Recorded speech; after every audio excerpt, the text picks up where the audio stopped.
Hello મિત્રો, હું છું રવિ પરમાર અને એમઆર હેલ્પ એજ્યુકેશન સપોર્ટની ઇંગ્લિશ ગ્રામર સિરીઝની આ 7મી વિડીયોમાં હું આપનું સ્વાગત કરું છું. મિત્રો, આજની વિડીયોમાં આપણો જે ચર્ચાનો જે ટોપિક છે એ છે પાર્ટિસિપલ્સ એટલે કે કૃદંત. બરાબર, તો એવા બે કૃદંત અંગ્રેજી ગ્રામરમાં છે, વર્તમાન કૃદંત અને ભૂત કૃદંત. બરાબર, તો એ બે વિશે આપણે ચર્ચા કરવાના છે. પહેલાં આપણે વાત કરીએ પ્રેઝન્ટ પાર્ટિસિપલ એટલે કે વર્તમાન કૃદંત વિશે. તો વર્તમાન કૃદંતને અંગ્રેજી ગ્રામરમાં વિવિધ રીતે એનો ઉપયોગ કરવામાં આવે છે. તો એ કયા વિવિધ ઉપયોગો છે જે આપણે સમજીએ. તો પહેલું, વર્તમાન કૃદંત જીરંડ, એક શબ્દ છે અંગ્રેજી ગ્રામરમાં જીરંડ. બરાબર, તો આ જીરંડ એટલે કે વર્તમાન કૃદંતનો ઉપયોગ જ્યારે કર્તા કે કર્મ તરીકે થાય તો એને જીરંડ તરીકે ઓળખવામાં આવે છે. જેવું કે અહીંયા તમે જોઈ શકો છો, સ્મોકિંગ ઇઝ ઇન્જરિયસ ટુ હેલ્થ. તો સ્મોકનું સ્મોકિંગ એ થઈ ગયું વર્તમાન કૃદંત. તો સ્મોકિંગ અહીંયા કર્તાના સ્થાને આપણે જોવા મળે છે. આમ ધૂમ્રપાન કરવું એ સ્વાસ્થ્ય માટે નુકસાનકારક છે. ઓકે, તો અહીંયા એક કર્તાના સ્થાને જોવા મળે છે વર્તમાન કૃદંત, તેથી એને જીરંડ કહી શકાય. Some people don't like cooking, અહીંયા જે વર્તમાન કૃદંત છે અંડરલાઇન થયેલું તે આપ જોઈ શકો છો, કર્મના સ્થાન પર છે. ઓકે, તો ઘણા લોકોને કુકિંગ કરવું પસંદ નથી, એટલે રાંધવાનું પસંદ નથી. Drinking is a bad habit. Okay, drinking is a bad habit. અહીંયા ડ્રિંકિંગ એટલે શું? દારૂ પીવાની પ્રવૃત્તિ. જ્યારે પણ જીરણમાં હોય તો એ પ્રવૃત્તિ, સ્મોકિંગ એટલે કે ધૂમ્રપાન કરવાની પ્રવૃત્તિ, કુકિંગ એટલે રાંધવાની પ્રવૃત્તિ, અને ડ્રિંકિંગ એટલે કે દારૂ પીવાની પ્રવૃત્તિ. એ ખરાબ બાબત છે. બરાબર, દારૂ પીવું એ ખરાબ બાબત છે. I don't like cheating. Cheating એટલે કે દગો કરવાની પ્રવૃત્તિ. આઈ ડોન્ટ લાઇક ચીટિંગ અહીંયા કર્મના સ્થાને છે. મને ચીટિંગ કરવી પસંદ નથી, દગાવાળી પ્રવૃત્તિ પસંદ નથી. આઈ લવ ટીચિંગ. ટીચિંગ એટલે ભણાવવાની પ્રવૃત્તિ. તો આઈ લવ ટીચિંગ. ટીચિંગ અહીંયા ક્યાં જોવા મળે છે? આપણને કર્મના સ્થાને. તો આ પ્રેઝન્ટ પાર્ટિસિપલનો જીરંડ તરીકે ઉપયોગ થયો છે એમ આપણે કહી શકીએ. આગળ જોઈએ, પ્રેઝન્ટ પાર્ટિસિપલ ઘણી વખત એડજેક્ટિવના સ્વરૂપે ઉપયોગમાં જોવા મળે છે. એડજેક્ટિવની એક આછી પાતળી સમજ આપી દઉં. એડજેક્ટિવનો આપણે એક એક્સક્લુઝિવ કોઈ વિડીયો બનાવેલ નથી, પણ અહીંયા તમને આછી પાતળી સમજ આપી દઉં કે જ્યારે કોઈ પણ નામ હોય, કોઈ પણ નાઉન હોય, એ નામની વિશેષતા દર્શાવતું કોઈક બીજો શબ્દ એની સાથે જોડાય તો એ કહેવાય એડજેક્ટિવ, એટલે કે વિશેષણ. નામ વિશે વિશેષ માહિતી આપે. નામનો કલર કેવો છે, નામનો ગુણ કેવો છે, નામ કેટલી સંખ્યામાં છે, વગેરે વગેરે. બરાબર, તો અહીંયા આપણે જોઈએ, બાર્કિંગ ડોગ સેલ્ડમ બાઇટ. ભસતા કૂતરા ભાગ્યે જ કરડે. બરાબર, તો આ સાદા વર્તમાન કાળની એક કહેવત છે જે અહીંયા લખવામાં આવેલી છે. તો બાર્કિંગ ડોગ સેલ્ડમ બાઇટ, કૂતરા પણ કેવા કૂતરા? તો કે ભસતા. કેવા કૂતરા? ભસતા. તો અહીંયા આગળ બાર્કિંગ જે છે એ વર્તમાન કૃદંત છે, પણ કૂતરા કેવા છે એ પ્રદર્શિત કરે છે, એટલે કે વિશેષણના સ્વરૂપે એનો ઉપયોગ થયેલો છે. બીજું વાક્ય, running water is always clean. વહેતું પાણી હંમેશા સ્વચ્છ હોય છે. તો અહીંયા પાણી છે ખરું, પણ કેવું પાણી? તો કે રનિંગ, વહેતું. તો અહીંયા રન નામના ક્રિયાપદના NING લાગી ગયું છે અને એ વર્તમાન કૃદંત બનેલું છે. એ વર્તમાન કૃદંત એડજેક્ટિવના સ્વરૂપે અહીંયા જોવા મળે છે. Speeding car made with an accident. કારને અકસ્માત થયો, પણ કેવી કારને? સ્પીડિંગ, ઝડપથી દોડતી કાર, ઝડપથી દોડતી. બરાબર, તો સ્પીડિંગ અહીંયા આગળ એડજેક્ટિવના સ્વરૂપે ઉપયોગમાં લેવામાં આવેલ છે.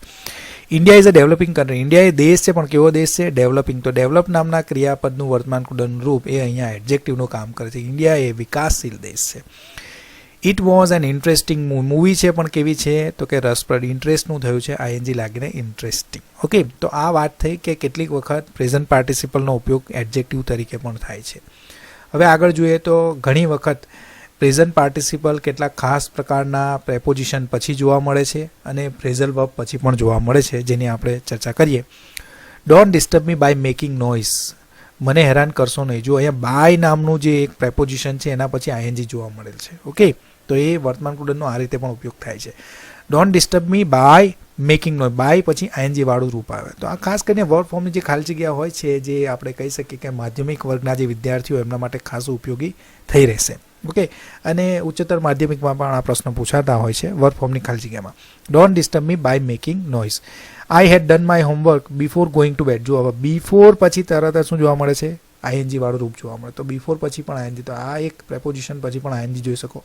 આફ્ટર પછી પણ તમે ING જોઈ શકો છો, અને ઘણા એવા બીજા પ્રેપોઝિશન છે, સાથે સાથે ફ્રેઝલ વર્બ છે જેની સાથે તમે ING જોઈ શકો. I had done my homework before going to bed. સૂતા પહેલાં મેં મારું હોમવર્ક કર્યું હતું. I went to library after watching movie. હું લાઇબ્રેરી ગયો, આફ્ટર પછી ING જોવા મળ્યું. જુઓ, બરાબર છે. તો after watching movie ING. On seeing the lion the cat run away, બિલાડી ભાગી ગઈ, સિંહને જોઈને બિલાડી ભાગી ગઈ. તો આ પ્રકારની જે રચના છે આ રચના સિમ્પલ સેન્ટેન્સ બનાવે છે.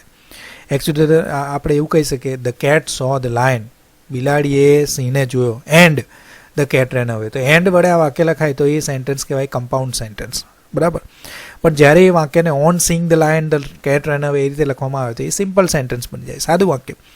ઓન સીઈંગ ધ લાયન, તો અહીંયા ઓન પછી તરત જ તમને વર્બ આઈએનજી વાળું રૂપ જોવા મળે છે જે વર્તમાન પુડાન છે. ઓકે, તો વી સક્સીડેડ ઇન મેકિંગ ન્યૂ પ્રોજેક્ટ. હવે સક્સીડેડ ઇન એટલે નામાં સફળતા મેળવી, નામાં સફળતા મેળવી. તો સક્સીડેડ ઇન એ ફ્રેઝલ વર્બ છે, એના પછી તરત મેક આવ્યું તો એ આઈએનજી થઈ ગયું, બરાબર. તો આવા ફ્રેઝલ વર્બ પછી પણ આઈએનજી જોવા મળે છે. તો આ રીતે પણ તમે વર્તમાન કુડનને કેટલાક પ્રેપોઝિશન અને ફ્રેઝલ વર્બ પછી જોઈ શકો છો. આગળ વાત કરીએ તો ઘણી વખત બે ક્રિયા થતી હોય સક્સેસિવ, એક પછી બીજી ક્રિયા થતી હોય, કાં તો પછી એક ક્રિયાના પરિણામ સ્વરૂપે બીજી ક્રિયા થતી હોય, ત્યારે પણ આ પ્રકારની પ્રેઝન્ટ પાર્ટિસિપલનો ઉપયોગ કરીને આ પ્રકારની વાક્ય રચનાને વર્ણવવામાં આવે છે. જેવું કે તમે જોઈ શકો છો, living the baby crying V went out for shopping. તો પહેલું વાક્ય હું તમને સમજાવું કે જો આ દરેક પ્રકારના જે વાક્ય છે એ બધા સિમ્પલ સેન્ટેન્સ બની જાય છે. ઓકે, ઘણી વખત આવે છે, પહેલાંના ધોરણોમાં આવતું હતું કે કોમ્પ્લેક્સ સેન્ટેન્સને સિમ્પલ સેન્ટેન્સ બનાવો, સિમ્પલ સેન્ટેન્સને કમ્પાઉન્ડ સેન્ટેન્સ વગેરે આવતું હતું. તો એ બીજી વાત છે, આપણે અહીંયા સમજીએ કે આ સિમ્પલ સેન્ટેન્સ છે બધા. પણ જો આ કમ્પાઉન્ડ સેન્ટેન્સ હોય તો એવું હોઈ શકે, ધ બેબી વોઝ ક્રાઇંગ, બાળક રડી રહ્યું હતું, and we went out for shopping, અને અમે શોપિંગ માટે ગયા, બરાબર. તો હવે આ વાક્યને આપણે સિમ્પલ સેન્ટેન્સમાં લખવું હોય તો એ લખી શકાય, લિવિંગ ધ બેબી ક્રાઇંગ, બાળકને રડતું છોડીને we went out for shopping, અમે શોપિંગ માટે ગયા. બીજું વાક્ય, the lecture being over the speaker left the hall. જો આ સેન્ટેન્સ કમ્પાઉન્ડ હોત તો શું બનતે, the lecture was over, lecture પૂરું થયું, and the speaker left the hall, સ્પીકરે હોલ છોડ્યો. પણ હવે એને સિમ્પલ સેન્ટેન્સમાં લખવું હોય તો આપણે શું લખીએ, the lecture being over the speaker left the hall, lecture પૂરું થયું અને સ્પીકરે હોલ છોડ્યો. Locking the front gate the watchman went home. દરવાજો બંધ કરીને, આગળનો દરવાજો બંધ કરીને વોચમેન ઘરે ગયો. જો આને આપણે કમ્પાઉન્ડ સેન્ટેન્સમાં લખીએ તો the front gate was locked and the watchman, કાં તો પછી and then the watchman went home, બરાબર. પણ આ સિમ્પલ સેન્ટેન્સમાં આ રીતે લખાય. તો આઈએનજીથી જ વાક્યની શરૂઆત થાય. ઓકે, કન્સિડરિંગ હર આર્ગ્યુમેન્ટ, તેની આર્ગ્યુમેન્ટ સાંભળીને the teacher allowed her to appear, શિક્ષકે તેને પરીક્ષામાં બેસવાની પરવાનગી આપી દીધી, બરાબર. આવા કમ્પાઉન્ડ સેન્ટેન્સ હોત તો the teacher considered her argument, ટીચરે તેની આર્ગ્યુમેન્ટને કન્સિડર કરી, and then the teacher allowed her. Okay, આ રીતે વાક્ય બની શકે. Being a human I can not dishonour other. તો અહીંયા કહેવા માગે છે કે એક માનવી હોય ને હું બીજાનું અપમાન કરી શકું નહીં. હવે એ વાક્યને જો કમ્પાઉન્ડ સેન્ટેન્સમાં લખવું હોય તો આઈ એમ અ હ્યુમન, હું એક માનવ છું, and I can not dishonour others, અને હું બીજા માનવીનું અપમાન ન કરી શકું. પણ જ્યારે એ સિમ્પલ સેન્ટેન્સમાં લખાય, બિંગ અ હ્યુમન, એક માણસ હોય ને હું બીજા માણસનું અપમાન કરી શકું નહીં. ચાલો, વિથ સમ વર્બ. તો આ રીતે તમે જોયું કે આ પ્રકારની રચના હોય કે જેમાં એક વાક્ય બીજા વાક્યની અનુસરતું હોય, કાં તો પછી એના પરિણામ સ્વરૂપે થતું હોય, ત્યારે પણ તમે પ્રેઝન્ટ પાર્ટિસિપલનો ઉપયોગ થતો જોઈ શકો છો સિમ્પલ સેન્ટેન્સ બનાવવા માટે.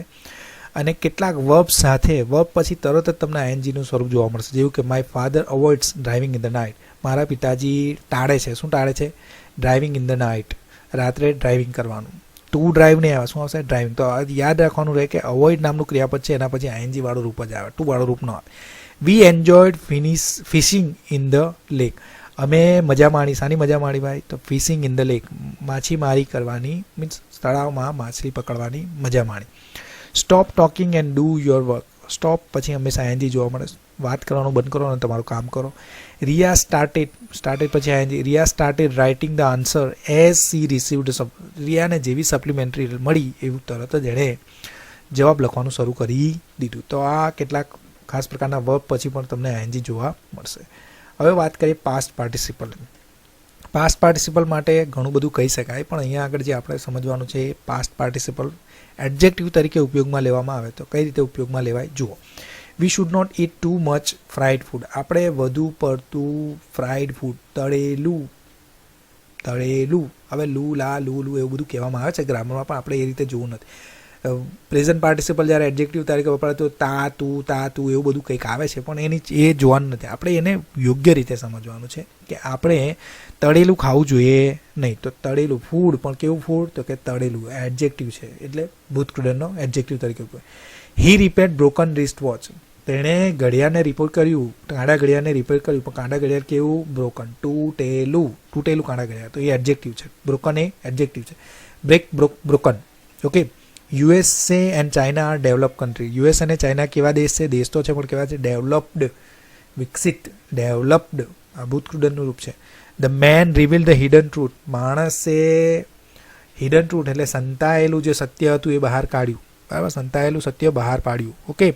The man reveal the truth, સત્ય બહાર પાડ્યું, પણ કેવું? હિડન, સંતાડેલું. બરાબર, કોઈને ખબર ન હતી તેવું. તો આ છે ભૂતકૃદનનું રૂપ. Hide, hidden. Okay. Our principal never accept printed application. અમારા પ્રિન્સિપાલ કદી પણ છાપેલી અરજી સ્વીકારતા નથી. અરજી પણ કેવી અરજી નથી સ્વીકારતા? પ્રિન્ટેડ, એટલે કે છાપેલી. તો આ પણ પ્રિન્ટનું ભૂતકૃદનનું રૂપ છે. તો મિત્રો, અહીંયા આપણે જોયું આ વિડીયોમાં કે પાસ્ટ પાર્ટિસિપલ અને પ્રેઝન્ટ પાર્ટિસિપલનો તમે કઈ રીતે જુદી જુદી રીતે ઉપયોગ કરી શકો, એ આપણે પાર્ટિસિપલ્સની આજની જે આ ટોપિકની જે વિડીયો હતી એમાં સમજી. અને આઈ હોપ કે આ વિડીયોથી તમને સારી એવી પાર્ટિસિપલ્સ વિશે સમજ મળી હશે. હું છું Ravi Parmar, signing off. Thank you very much.